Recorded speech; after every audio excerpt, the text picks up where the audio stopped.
এই একটা পাপ যদি কেউ না করে ইনশাআল্লাহ সে জান্নাতে যাবে।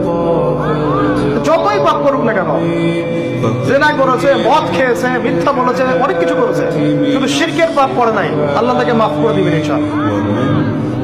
বিশ্বাস করলেন না কথাটা?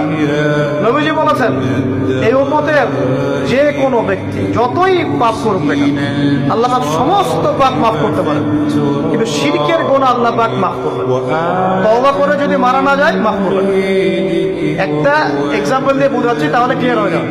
মনে করেন কেউ একজন জেনা করেছে, তওবা করার সুযোগ হয় নাই, মারা গেছে, এখন আল্লাহ পাক কিয়ামতের মাঠে এই জেনার পাপটা মাফ করে দিতে পারেন, যদিও সে তওবা করে নাই। আল্লাহ পাক এই পাপটাও মাফ করতে পারেন। কিন্তু একজন ব্যক্তি শিরক করেছে, তওবা করে নাই, কিন্তু এই অবস্থায় যদি কাল কিয়ামতের মাঠে আল্লাহর সাথে সাক্ষাৎ করে, আল্লাহ তার গুনাহ মাফ করবেন। এই শিরক আর অন্য পাপের এই হলো পার্থক্য। তাহলে সবচেয়ে কোন বিষয়টা থেকে আমাদের বেঁচে থাকা উচিত ভাই? শিরক কি ও কেন? একটা বই পাওয়া যায়, কিনে নেবেন। কিতাবুত তাওহীদ একটা বই আছে, পড়ে নেবেন। কুরআন সুন্নাহর আলোকে বিশুদ্ধ আকীদার অনেক বই পাওয়া যায়। আর আকীদা সংক্রান্ত একটা অনবদ্য বই হলো আল আকীদা আত তাহাবিয়া। এই 4-5টা বই পড়লে আপনার শিরকের কনসেপ্ট ক্লিয়ার হয়ে যাবে।